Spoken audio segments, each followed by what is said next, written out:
our partner, Roots of Health, was the one called upon to go out and do, because they knew who was in each household. They knew where the pregnant women were. They knew where the adolescent girls were who were children of single mothers, which they had shown earlier on to be more vulnerable to teen pregnancy. They knew where the elderly people were who needed a hand, in the emergency. So they could hand this data over to the Department of Health and the emergency responders so that those people could be helped first.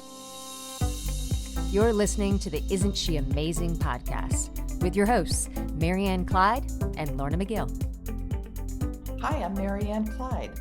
And I'm Lorna McGill. And we are so excited to welcome you to the Isn't She Amazing podcast, because today, of course, we have amazing guests here. And so this is Dr. Susan Blaustein. She's a founder and director of WomenStrong International, which funds, strengthens, and shares women-driven solutions that really transform lives in urban areas. So I'm going to want to talk about that too, why you focus on the urban areas. But she's also building a global network of organizations to advance the rights and well-being of women and girls worldwide. And the neat thing I'm finding is that she writes in very well-known magazines, and she is very focused on making sure that human rights violations are punished, and women are protected, and girls are protected around the world. And I think, she's got a resume as long as my arm. So I'm not going to read everything. Well, like I mentioned early on, it's like she's done like 3 lifetimes worth of stuff, and she's still going. It's just amazing. She's truly amazing. So welcome, Susan. We're so delighted to have you.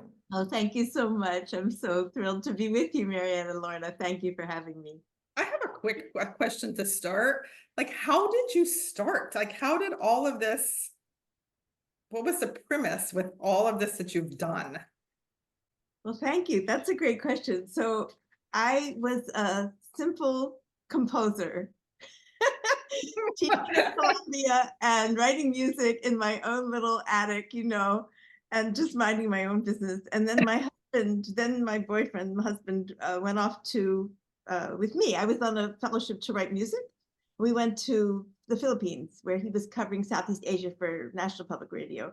And I started seeing the world beyond my window and my little attic, and started reporting kind of to keep out of his hair about poverty and economic justice and things that were happening in Southeast Asia. And so that was sort of the beginning of my awakening, just because I couldn't just sit anymore in what was literally quite an ivory tower in the sort of world of new music at Columbia University. So I'm back at Columbia University, but in international development now. So it's sort of a wow. So you had all sorts of different careers, and they've all led you to international justice, international advocating for women and girls. And I guess I have to ask, because Lorna asked a really good starting question, but then, we're always really curious about what's your big why? Why you are extremely passionate and interested and involved. And I'd love to know what drives you. Well, I just feel very strongly that every woman, girl, boy, and man deserve the same shot at success, and they don't have it. They don't have it across the globe. They don't have it here in the US. They don't have it in my backyard in Washington, D.C. So WomenStrong is both international and domestic. Only we don't have any American partners right now, but we have had in Atlanta, Brooklyn, Michigan, and DC. And because we believe that the issues facing low-income women and girls, particularly in urban settings, are very much the same and universal. In fact, in some ways, it's harder here to get out of structural poverty than it is in some of the other places, simply because it's so embedded in the systems we have, and there's no real informal sector that is vibrant enough to sort of lift someone out of poverty. So we've had that cross cultural and geographical sort of sharing and identification and learning from each other for the last 10 years. We're in our 10th anniversary year now at WomenStrong. And Congratulations. Anniversary. thank you, thank you. We're sort of like, really? Did that really happen? But the project came out of a project I led at Columbia across the sub-Saharan region that was an urban development project. And it was part of the Millennium Development Goal agenda to make cities more sustainable and get rid of extreme poverty. And we just saw over and over again that despite the money not coming through, the promises being broken from the rich world to the poor world, from the presidents, the governments to the local level, from the mayors to the poorest to the urban poor, that regardless of that, the women on the ground always knew what they needed in order to thrive. They simply lacked the technical and financial resources that they could put their ideas into practice. So that project went on for more than a decade. And when it ended, we just decided, a number of us went out and founded WomenStrong and decided to flip the script and let's sort of move the limelight and the power and some resources into the hands of those who know their communities and who know best what they need and who can help them to get there from here, whether that be in sort of helping girls stay in school, stopping violence against women and girls, strategies for economic empowerment, and access to reproductive health. That's it's such a great way to look at it, because they know the solutions. They know what isn't working. When we swoop in and we feel like we know what they need, we often you miss the mark because you're not there. Exactly. They know they're best positioned to know what their communities need, right? And even sometimes the methodologies for getting there, they just, they may lack certain technical skills. And, what we do now with our partners is to ask them in what areas they want capacity strengthening in. And then we say, do you want us to help you with that? Do you want a local consultant who's deeply sort of steeped in the local context? Is there a program you know of where you can get that information? Is it something you want for your team, something you need for your own leadership development? So we engage with them, and then they sort of co-design an action plan for strengthening their own capacity, because our aim is to strengthen these local women-led organizations that are exactly doing that, helping the girls and women on the ground in their community. You're teaching them to fish.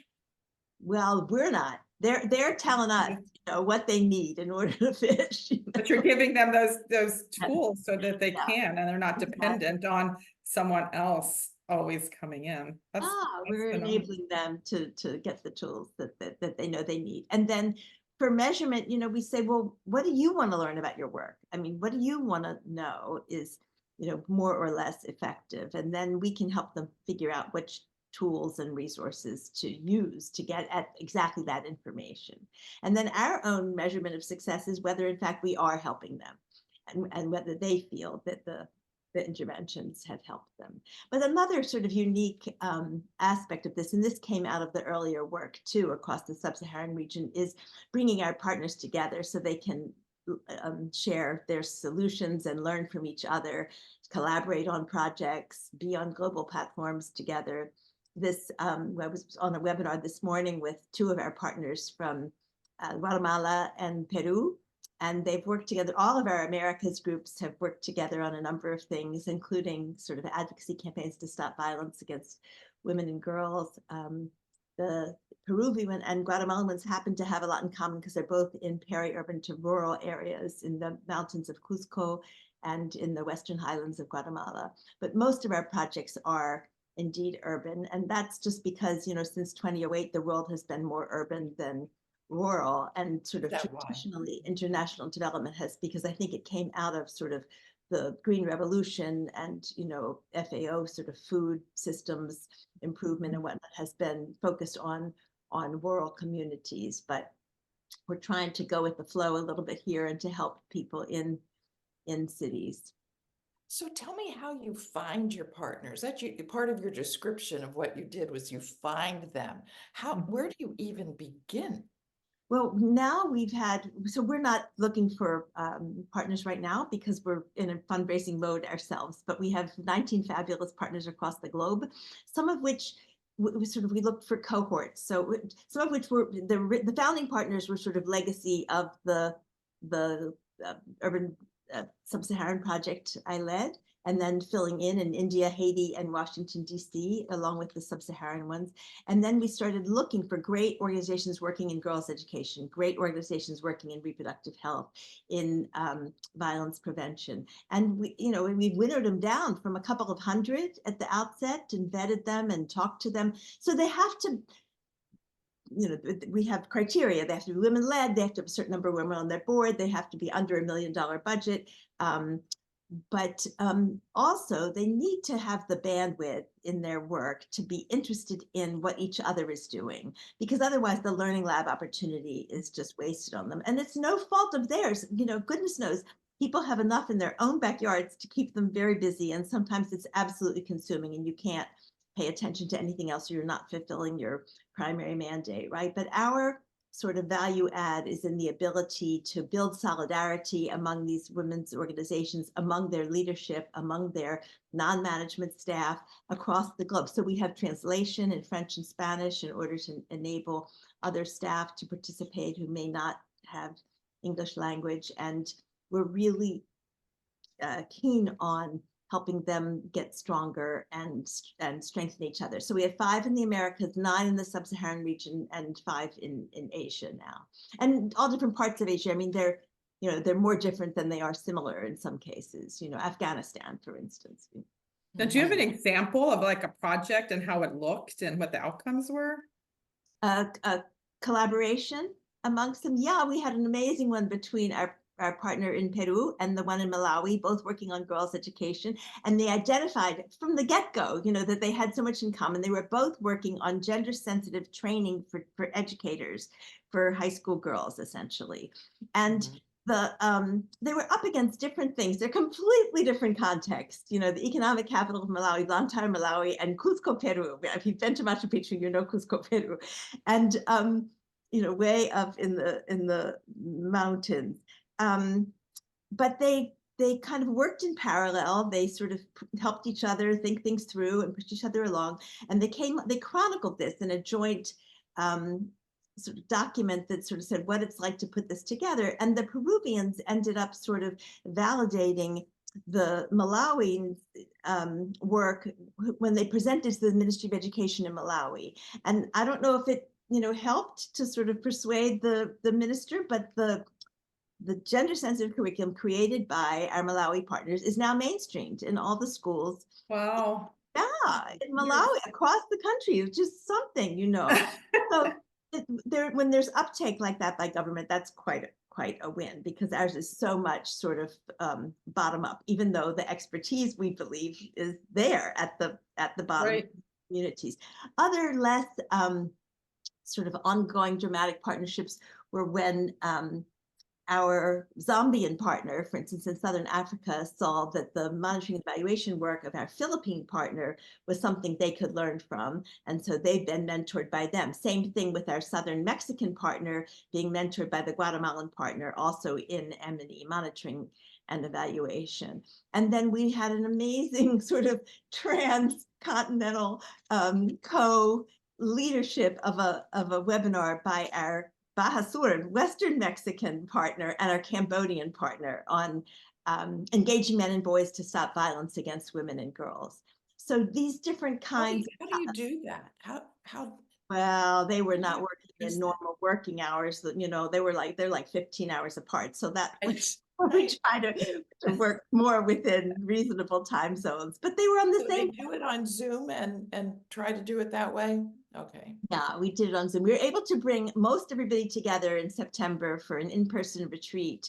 Unfortunately, it was in Marrakesh, Morocco at the time of the earthquake last September. And so some of our partners were sort of derailed and delayed by the calamity.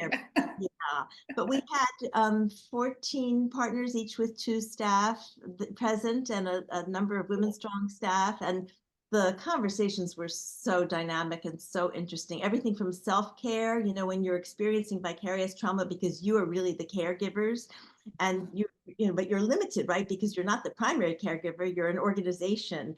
And so beyond you, what can you do? And so how to sort of preserve our partner's own strength and resilience when the work they're doing is so relentlessly tough.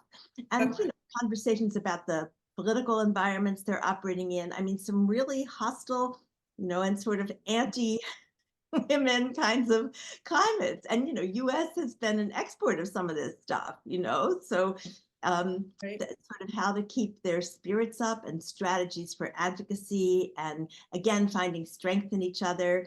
The different continental groups sort of talked about which areas they wanted to advocate together on. The African group, and they have this in common, wanted to push against child marriage in their various countries. So these are 8 countries across the region, 9 partners in 8 countries, 2 in Uganda.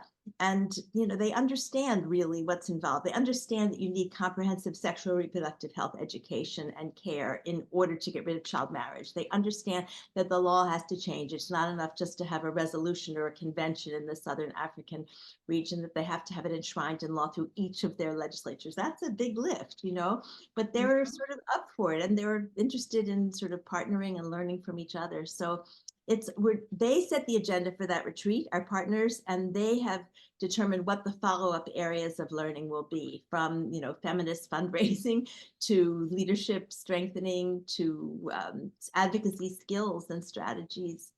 Yeah. So you do a lot of inter-country fundraising. Is that? We haven't done fundraising. We fund these organizations. I mean, we would love to be fundraising internationally, and we're just sort of beginning at that. And we're sure that there's capacity there, and certainly there are companies that have interests in women and girls, right? That you would think would be interested. And we've partnered with them before, and some of our staff have too. So we're very interested in that, and we think that funders in the region are certainly excited about and interested in these dynamic women-led organizations on the ground. They may not know of them. And one thing we can say as an intermediary is that we do know them. We have vetted them. We've been with all of them for at least a couple of years now. And we stand by their work and their integrity. Yeah. I mean, that's wonderful, because it is, if they don't have someone that's advocating for them, it is hard to get any movement. Yeah, it is. And, that's part of why we try to get them onto global platforms and sort of shine a light on their work, and so that they can have broader voice and more funding, but also because their solutions are so dynamic and vibrant, and those should be taken up by the international NGOs, and the UN agencies and whatnot, because they work. So whenever we're on a World Bank platform, we try to make sure to get the country office in touch with the partner who presented, who was a panelist, and then hopefully to sort of, they can take that relationship from there. So we are trying to build, as you said in the beginning, Marianne, to try to build a network and sort of building a community. Yeah. Like you're building a community around the world to help empower women. Yeah. From Salvador to Cambodia, lots of places in between. Well, it must be. I mean, what has been the biggest surprise for you when you have had those cross collaborations? Has there been anything that's really surprised you? Mostly how much they have in common. So I didn't mention the group that we had an open call for proposals for, which is our most recent group on economic empowerment. And it's through union organizing, collective asset building and collective power building. So our partners are in Salvador, Uganda, Bangladesh, and India.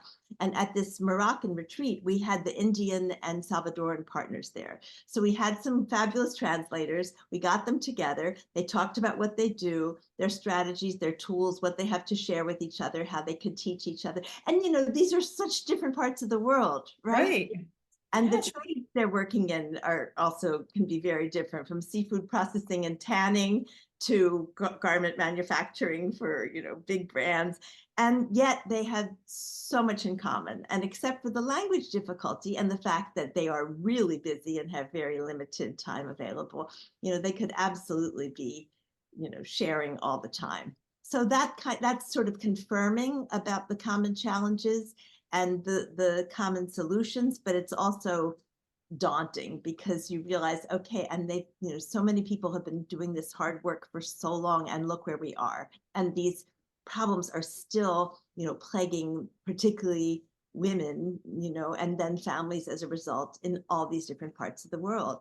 And then, of course, conflict and climate, as we're seeing, this year in particular, make all of that worse and sort of aggravate the plight of women in cities, because more and more people are pouring into these cities, whether they're fleeing conflict or climate related disasters. And so it just compounds, all of these challenges.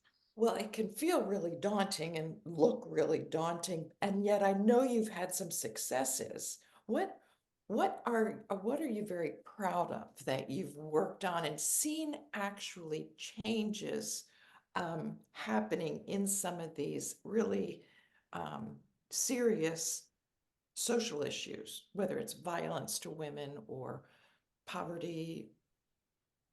Well, it's or not so much not getting the kids to, not getting girls to school, that kind of thing. Have you had victories along the way that have made you feel like, good, we're on the right track? Well, our partners do. I mean, they absolutely do. So in the Philippines, for instance, the partner there works on reproductive health and access to reproductive health. Again, politically and culturally, it's a tough sell, contraception in a deeply Catholic post, colonial Right. archipelago. But they have the partnership of the Department of Health there. And when the super typhoon hit just a couple of years ago, December 2021, our partner, Roots of Health, was the one called upon to go out and do, because they knew who was in each household. They knew where the pregnant women were. They knew where the adolescent girls were who were children of single mothers, which they had shown earlier on to be more vulnerable to teen pregnancy. They knew where the elderly people were who needed a hand, in the emergency. So they could hand this data over to the Department of Health and the emergency responders so that those people could be helped first. And then after the emergency was over, they went around and did a kind of survey about, would you rather keep continuing to get food aid, or do you want your markets to open up so that you can have some disposable income? So just practical things that they had the penetration of these communities in which they've been working Right. along, and the trust of these communities too, to be able to get the information that was needed, not only by them for their own services, but by the Department of Health and by others who were coming in to help. So that was pretty remarkable. I visited one of our partners in Rwanda this last summer, working on violence prevention, and in communities that witnessed, the older ones witnessed the genocide, whatever it is now, 30 years ago this year. And it's pretty amazing to see, this is very slow work. So there's a lot of post-genocide all over the world, right? Sort of violence that kind of gets entrenched in the home. It's out of frustration from larger conflicts, and usually among the disenfranchised. But to see the transformation, and they spoke of the transformation, these older couples who'd been married back then, who had been, the men who had been abusers, and to see the ways in which they had reconciled with their spouses. Wow. And it's just, it's very moving, it's sort of couple by couple, but you think, well, the ripples from that are broad because they have large families. Right, they're their families.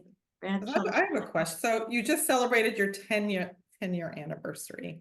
So looking forward to 10 years from now, like, what do you envision it's going to look like? We'd love to have many more partners. We'd love to have a women in climate group, sort of women who are on the front lines of climate justice. They're such remarkable people and working so hard all over the world. We'd love them to be able to get together more often, and to have other partners, other funding partners who could say, okay, we're interested in East Africa. Let's convene a a meeting of our partners and our grantees and your grantees, and to learn from and share with each other. Because I think that, we sort of have the seeds of a global community, right? We have these 19 fabulous partners and some alumni partners that we are honored to call our partners. They're 27 in all, 27 over these 10 years in 24 countries. So, but that's just a pittance compared to the number of fabulous women-led organizations out there doing the work on the ground in communities, building concrete things like schools and clinics, telling others where they have an ear, what's needed. And we'd love for there to be at international tables and in sort of global settings, more women at the table to be able to speak to what communities need on the ground. So in the event of, we've seen them, you're talking about Sierra Leone, and the peace builders, and, they need to be at the table. The climate people working on resilience need to include local women in their discussions. What worked last time? Where are the safe evacuation routes? Where to put the clinic and sort of shift school? Who's most vulnerable in the community who needs to be evacuated first, and on and on and on. They're just not heard. They're still sort of invisible on the global stage and in these communities. So that's sort of my mantra, is getting women to the table. Well, it's so important for women to share their voice, because our voice is different. It's a different voice. We're tuned into different things, right? We're thinking about needs. Right. And women are tuned into so many different facets of community and family life at the same time, that that's why they get so much done on one hand, and why they have so many observations about what needs to be done. And yet we really need to, what you had said, that, when you're dealing with these different cultures, whether it's the culture in the US or culture in Uganda or culture in Afghanistan, you just have to, it's hard because there's so many layers of conflict. I remember one time we were in working with trafficking victims in Cambodia, and people are kind of like, so why isn't it different now? And it's like, well, these people are being raised by people who were traumatized from generation to generation, and so it's like, it's not that they don't want to change, it's that it's ingrained. We have the same stuff in our country with women, about the things we buy into because it's been conventional wisdom about how women have certain roles or should have certain jobs and not have certain other jobs, and get to a certain age they should kind of become invisible. Whatever, we buy into that because it's deeply ingrained in our culture. And so the little victories and sometimes, like, the energy that it takes to try and shift it, if you're alone, it's hard, but if you have the collective, you can kind of keep each other moving. So like with what you're doing with your partners, it's the collective. And as you look to build, that's what makes it not so daunting, I would imagine, because it is. There's a lot to change, and the problems are worse now than they were, years ago. But that doesn't mean we give up. But if you're on your own, I think it'd be easier to say, I just oh, absolutely.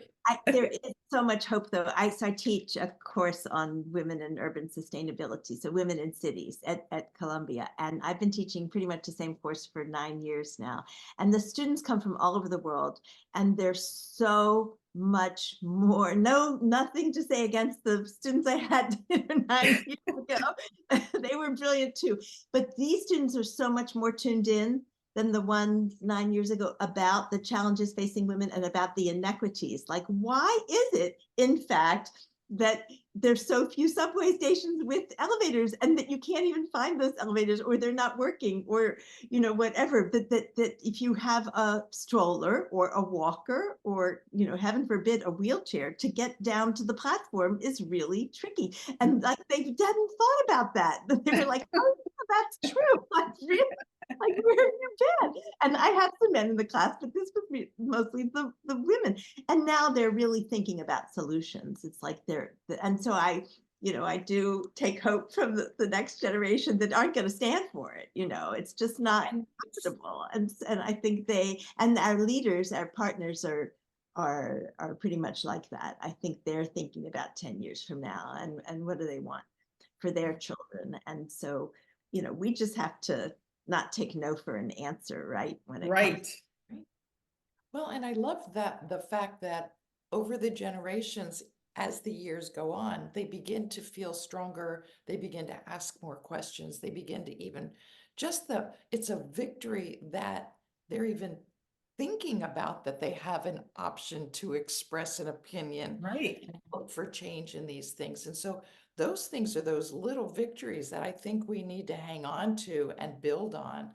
And it's all because of people like you, Susan, that are out there in the trenches and organizing these things and getting people to talk from one country to another 15 hours apart, and just looking for, well, there's a problem. So what are we going to do about that? Instead of, oh my gosh, there's a problem. It's impossible. It takes people like you who are saying, no, it's not. We've seen these little victories all along the way. And so we take this and we add it together and we move over here, and you've got great connections and conversations going, and it's just so fascinating. And yet I'm wondering, for our audience, how it might be easy to feel like, oh my God, how Where do, could or even like, where do I start? Where do I start? Mm-hmm. Well, I do think, whether it's something in your own backyard, through your church or school, organizations that are working with women and girls is a good place to start, because we all know our own backyards, and that's someone who's working internationally, right? But maybe then we or someone else can put your organization. I mean, we've had partnerships between schools here and schools in the countries where I've worked. But what you were saying, Marianne, reminds me just of and I'll get back to your great question. An incredible conversation that the girls of our partners in Zimbabwe and Uganda engineered for each other, because they wanted to meet each other, because they were really upset about the levels of gender-based violence and they didn't know what to do about it. So we were talking about the next generation, right? And change and hope. And so they said this to their organizations, and the grown-ups in the groups engineered an amazing webinar, several webinars between the girls in Zimbabwe and the girls in Uganda. So Harare and Kampala and the surroundings. And they had big shots on, sort of somebody from the AU spoke to them at one point, and a police chief talked to them about violence.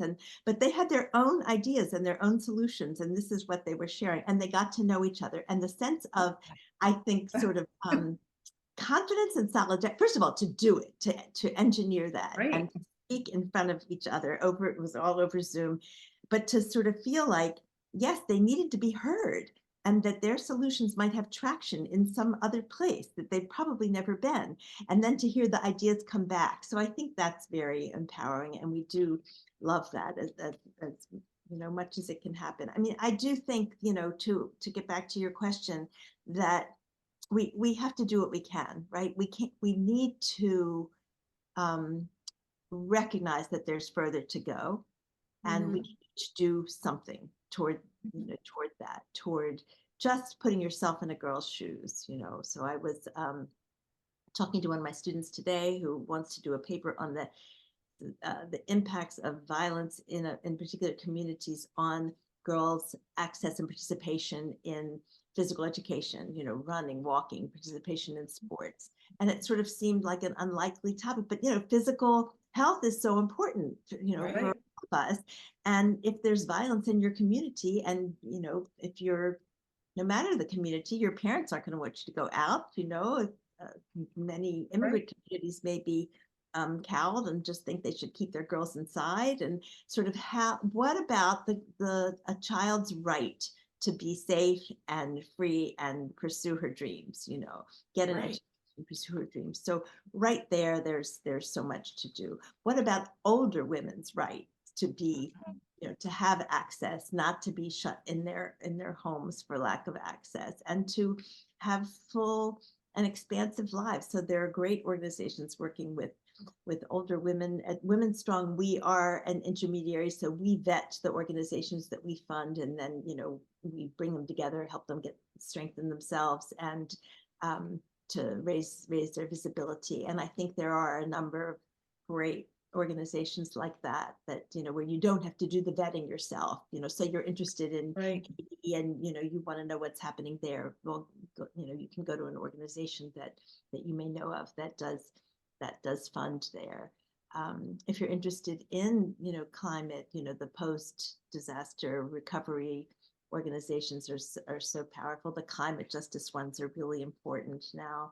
And of course, for us, the essential women's needs are, health, education, economic opportunity, and then a life without violence.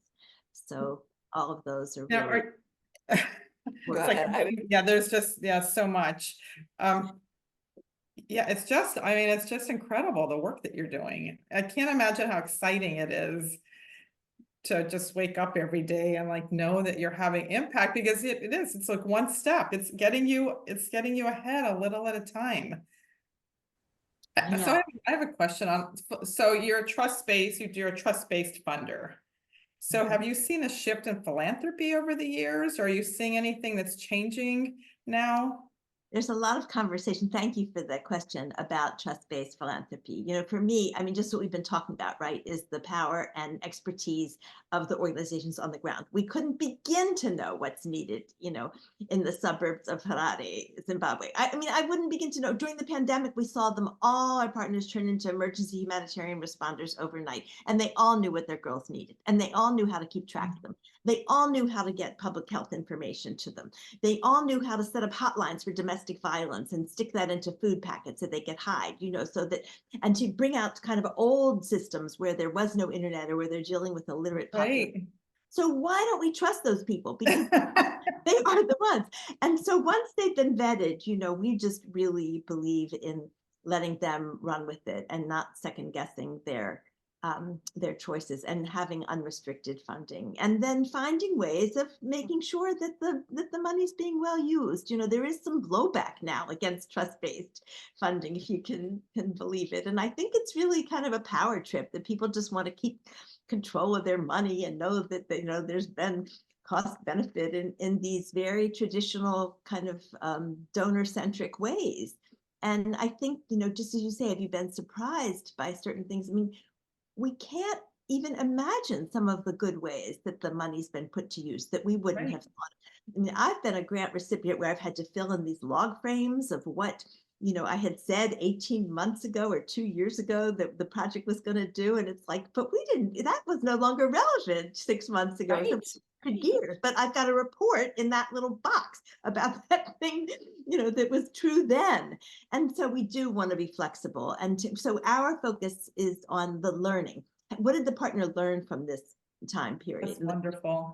It's a good And then question. they share that with each other, and sometimes that leads to new partnerships. So that's quite wonderful. So that And you're right, because sometimes they apply for the grant and they receive the grant, but things change, and they need the money really for this to keep the program really going, but it's different and they can't do it. So when we talk about how that you lose that momentum, that's partly what causes that, because you're kind of like, okay, now I gotta wait till the next grant cycle and then I can put it in that box.